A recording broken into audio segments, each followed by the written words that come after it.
kembali lagi dengan saya di rancangan podcast kita pada hari ini.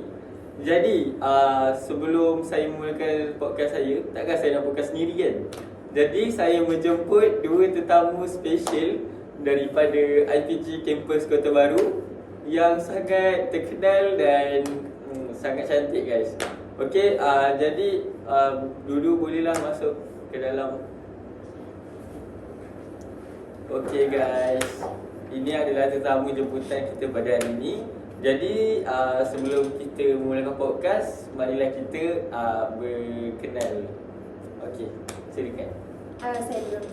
Okey, Assalamualaikum warahmatullahi wabarakatuh. Saya Syamila, tetamu jemputan daripada Negeri Pahang, jauh datang ke Kelantan ni demi bertemu dengan saudara kita mengenai podcast kita hari ini. Okey, saudari Syamila. Okey. Jadi mari kita Hai, nama saya Cassandra Rose Azhara binti Azhar, boleh panggil Rose, dari Negeri Sembilan. Oh, orang negeri guys. Okey. Nama saya pula Muhammad Syahidin bin Ma'arifin dan berasal daripada Johor Bahru. Jadi, pada hari ini kita akan membincangkan topik yang sangat panas di dalam Malaysia pada hari ini. Jadi topik tersebut bertajuk kesihatan mental di kalangan pelajar. Okey, pada pendapat saya, kesihatan mental pelajar ni merupakan satu perkara yang penting untuk mereka menjalani kehidupan seharian mereka dengan baik dan tumbuh dewasa sebagai seorang yang matang dan baik. Okey, jadi apa pula pendapat saudari tentang kesihatan mental dari segi umum lah? Okey. Dari segi pandangan saya mengenai masalah kesihatan mental yang kian menjadi buah mulut masyarakat pada zaman kini, sebenarnya masalah kesihatan mental ni adalah berpandukan atas individu itu sendiri. Macam mana dia perspektif mereka mengenai isu kesihatan mental. Bagi saya, kesihatan mental ni adalah bagaimana seseorang tu dia berfikir atau dia bertindak. Semua tu bergantung daripada mental dia. Jika dia sentiasa berfikir positif, maka positiflah hidup dia. Jika dia sentiasa berkelakuan negatif atau berfikir negatif, hidup dia akan negatiflah, ke arah yang negatif. Okey, jadi kita akan meneruskan podcast kita dengan pandangan daripada saudari Rose. Bagi pandangan saya pula, kesihatan mental ni bermaksud kesejahteraan dari berbagai aspek seperti sosial, emosi dan juga psikologi. Jadi sekiranya seseorang ni mempunyai gangguan mental, dia tidak dapat melakukan aktiviti harian dia seperti orang-orang biasa. Dia takkan dapat pergi keluar daripada dia punya tempat keselesaan dia dan pergi berinteraksi dengan orang, tak akan dapat macam bergembira seperti orang lain. Okey. Jadi apa yang kita dapat lihat, pelajar ni merupakan seorang individu yang sedang menuntut ilmu walaupun berada di sekolah menengah, sekolah rendah ataupun di universiti maupun. Jadi kesihatan mental di dalam kalangan pelajar ini merupakan perkara yang amat serius dan tidak boleh dipandang remeh. Sebagai seorang pelajar, pelajar ni sering ditekan dengan pelbagai aspek, sebagai contoh kerja rumah, peperiksaan, bersosial dengan rakan-rakan, guru-guru dan banyak lagi. Jadi kita nak minta lah pendapat daripada kita punya tetamu. Apakah pendapat saudari tentang masalah mental di kalangan pelajar? Baiklah, terima kasih. Pendapat saya mengenai masalah mental dalam kalangan pelajar adalah suatu perkara yang sangat serius yang kita tak boleh pandang enteng kepada isu ini. Kerana seperti yang kita sedia maklum, seorang pelajar dia akan dibebani dengan pelbagai tugasan, seperti mahupun kerja rumah yang diberikan oleh guru ataupun kerja-kerja yang diberikan oleh ibu bapa mereka sendiri. Selain itu, tekanan rakan sebaya juga merupakan salah satu faktor yang mendorong mereka untuk mempunyai masalah kesihatan mental tu lah kan. Jadi sebagai seorang pelajar, kita haruslah bijak dalam menguruskan kesihatan mental kita, dari segi kita perlu bijak memilih kawan, ataupun kita perlu bijak memilih persekitaran. Sebab semuanya tergantung pada diri kita sendiri. Jika jalan yang kita pilih itu benar, maka eloklah kehidupan kita pada masa akan datang. Betul. Jadi apa pula pendapat saudari Ros tentang penyakit kesihatan mental di kalangan pelajar? Jadi saya rasa setiap penyakit tu pasti dia akan bermula secara kecil-kecilan dulu. Jadi mungkin seorang pelajar ni mungkin dia mula daripada rasa tertekan kerana mungkin buat assignment banyak, tekanan orang sekeliling. Jadi orang-orang yang rasa tertekan ni selalunya dia akan pendam. Jadi saya rasa benda tu tak baik kerana jika dia pendam akan makin merosakkan kesihatan mental dia. Jadi patutnya dia perlu bercakaplah dengan orang kan, masalah dia kan. Baru orang boleh tahu dia punya solusi. Betul. Jadi kesihatan mental di kalangan pelajar ni terdapat banyak punca-punca dia. Jadi antara punca-punca berlakunya kesihatan mental di kalangan pelajar adalah media sosial.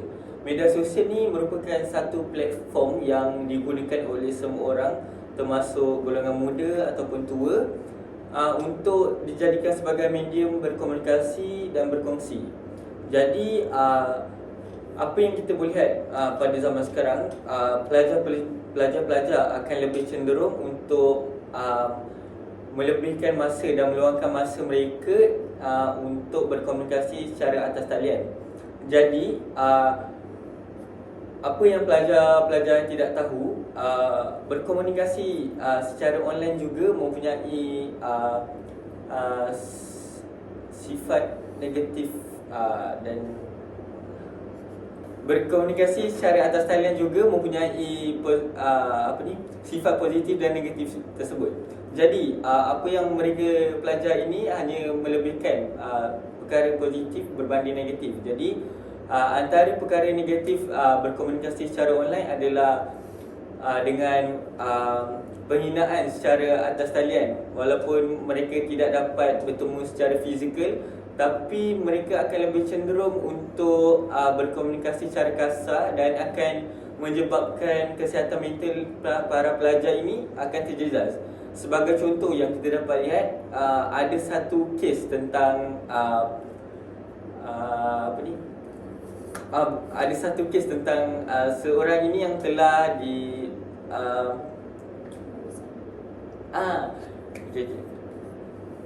apa yang kita boleh dapat lihat, terdapat satu berita berkenaan kematian seorang wanita yang disebabkan oleh cyberbullying, iaitu bully cyber. Beliau dihina dan dikritik oleh para pengikut daripada media sosial tersebut. Jadi media sosial ni bukanlah perkara yang boleh dipandang mudah, dan perlulah kita mengambil inisiatif yang baik untuk menyebarkan benda-benda yang baik berbanding perkara-perkara yang negatif. Jadi apa pula pendapat awak tentang punca berlakunya kesihatan mental dalam kalangan pelajar? Okay, saya setuju dengan pendapat saudara tadi mengenai bully cyber. Okay, dapat kita lihat dalam era digital sekarang, kes bully cyber semakin menjadi-jadi. Saya juga ada baca berita tentang kematian seorang pelajar perempuan yang kematian dia adalah berpunca daripada dia dihina oleh rakan-rakan media dia mengenai rupa dia. Walhal dia hanya membuat konten untuk suka-suka. Dia tak ada kacau hidup orang lain pun, tapi dia dikutuk, dikritik sehingga menyebabkan dia mengambil keputusan untuk membunuh diri.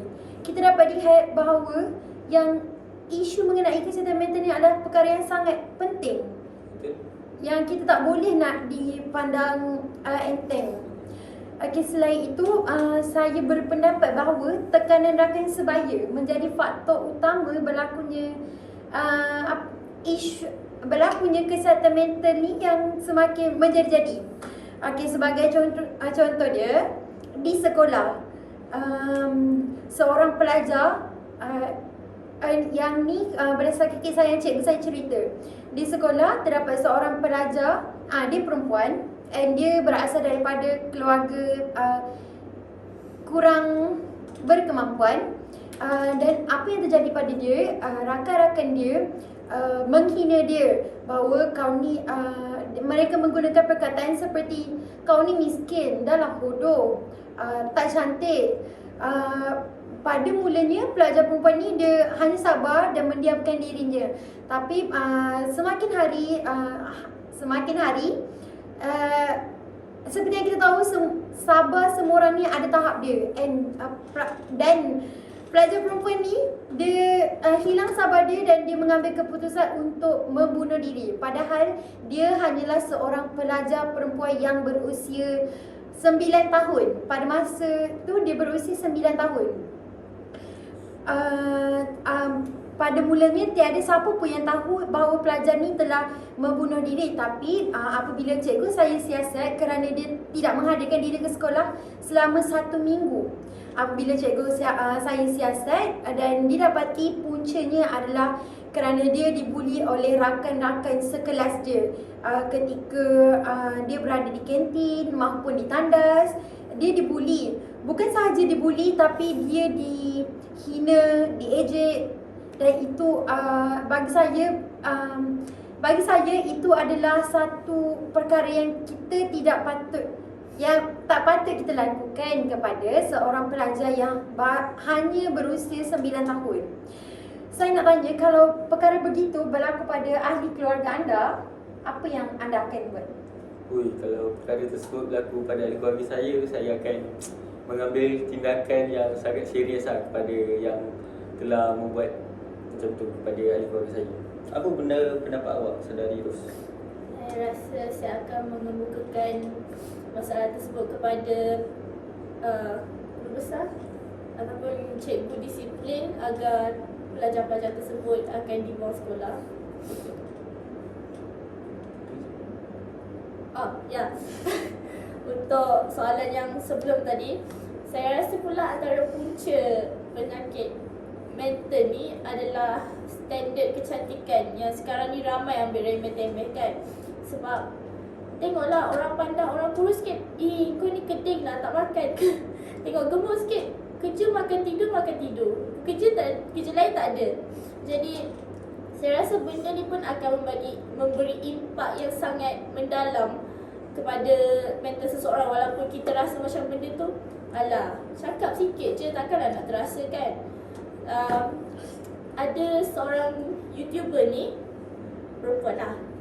Jadi dia sering dihina macam pasal berat badan. Jadi dia mula untuk diet. Mula-mula dia mula untuk macam diet biasa-biasa, tapi lama-kelamaan dia rasa macam okey, diet biasa je itu tak cukup. Jadi dia mula untuk tak makan, sehingga menjadikan dia dapat penyakit mental, dinamakan sebagai anorexia disorder. Tak tahu lah BM bagi apa. Tak apa, kita teruskan. Tak apa, nanti Google.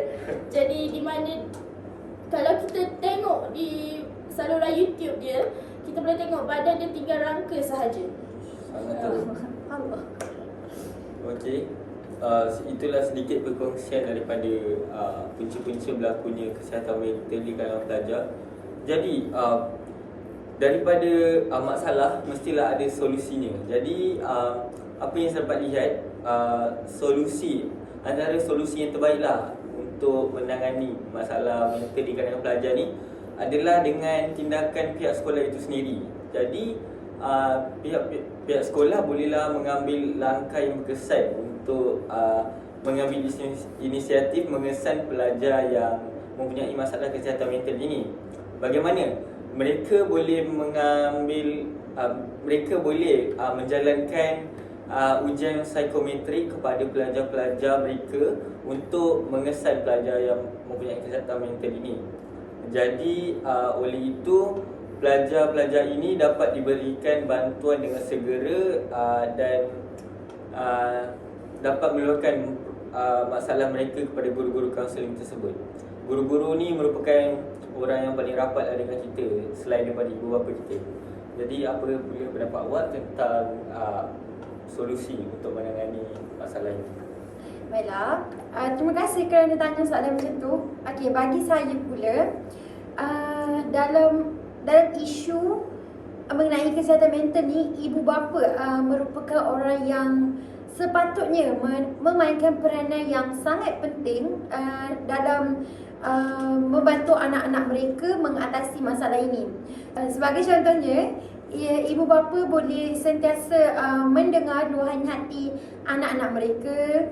Dengan ini, ibu bapa boleh membimbing mereka, memberitahu mereka apakah solusi yang sepatutnya mereka mengambil untuk mengatasi masalah yang dihadapi oleh mereka. Hal ini dikatakan demikian kerana ibu bapa merupakan orang yang paling terdekat dengan anak-anak mereka. Contohnya setiap hari anak-anak mereka bangun tidur dan ibu bapa adalah orang pertama yang akan mereka jumpa, berkomunikasi setiap hari. Jadi dengan mengambil kesempatan itu, ibu bapa bolehlah menjadi dorongan yang utama untuk mereka mengatasi masalah mental ni lah. Selain tu, saya ingin tegaskan bahawa solat adalah menjadi pegangan utamalah untuk kita mengatasi masalah kesihatan mental ni. Kita boleh tingkatkan iman kita dengan, kalau kita berasa stres, kita boleh mengaji, berzikir atau mendengar ceramah agama agar kita dapat muhasabah diri kita balik. Kita tengok balik apa yang berlaku dekat diri kita, apa yang menyebabkan kita berasa marah, kadang-kadang apa yang menyebabkan kita rasa down, apa yang menyebabkan kita hilang fokus daripada apa yang berlaku lah. Jadi untuk kembali ke jalan yang benar, kita boleh tingkatkan pegangan agama kita. Betul, saya sangat setuju dengan pendapat saudari Syamilah itu tadi. Jadi mari kita dengar pula kepada saudari Ros, apakah solusi kepada masalah? Pada pendapat saya pula, individu yang mempunyai penyakit mental tersendiri perlu mempunyai inisiatif tersendiri. Sebagai contoh, mungkin dia boleh sebagai pelajar lah, mungkin dia boleh mencari guru kaunseling untuk meluahkan perasaan dia. So jadi dia punya tekanan tu akan berkurang sikit. Ataupun mungkin seperti yang kita tahulah, orang-orang yang penyakit kemurungan ni dia tak nak bercakap dengan orang. Sama macam penyakit-penyakit mental lain, dia tak nak bercakap dengan orang, dia tak nak bersosial, dia tak nak bergabung dengan orang. Jadi mungkin dia boleh adakan sebuah diary yang mana dia boleh tulis apa benda perasaan dia untuk hari ni, apa benda yang dia nak, apa benda yang dia tak puas hati ke orang, atau apa-apa je. Okay. Begitulah idea-idea dan pendapat yang telah kami kemukakan tentang kesihatan mental pelajar. Okey. Jadi saya rasa kita telah sampai di hujung rancangan kita pada kali ini. Jadi saya ingin membuat kesimpulan apa yang membuatkanlah pelajar ni mempunyai kesihatan mental.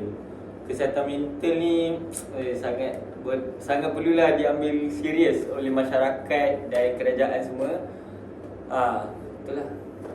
Baiklah, apa yang dapat saya simpulkan pula mengenai perbincangan kita pada hari ini, isu mengenai masalah kesihatan mental ni adalah suatu perkara yang kita tidak boleh ambil remeh, malah kita perlu beri perhatian lebih serius. Dengan ini kita dapat membantu lebih ramai lagi orang yang tengah menghadapi cabaran yang sangat besar ni, dengan memberi sokongan yang padulah buat mereka. Okey. Jadi apa pula kesimpulan yang dapat dibuat saudara? Jadi iktibar daripada perbincangan kita pada hari ini, saya rasa setiap orang, bukan setakat orang yang mempunyai penyakit mental je, setiap orang perlu meningkatkan mereka punya pengetahuan mengenai penyakit mental ni. Jadi bila mereka dapat kesan orang-orang terdekat mereka mungkin mula menunjukkan contoh-contoh awal, simptom-simptom awal penyakit mental ni, jadi mereka boleh membantu mereka untuk keluar daripada macam stres. Okey, itu saja perbincangan dan podcast kita pada kali ini. Sekian saja daripada kami. Sekian, terima kasih. Audio Jungle.